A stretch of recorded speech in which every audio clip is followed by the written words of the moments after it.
Lagi ikaduha na queen. Dako kay sa buyagi. Muni nasa dako na kahon. So success ato ang queen rearing. Na natay duha ka queen. So murag ng itlog na siya.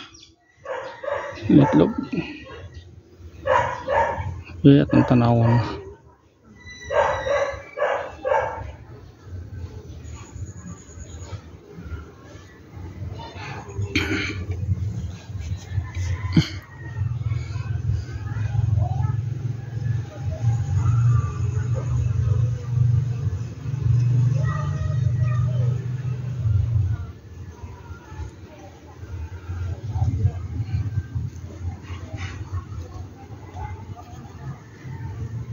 So that's all guys.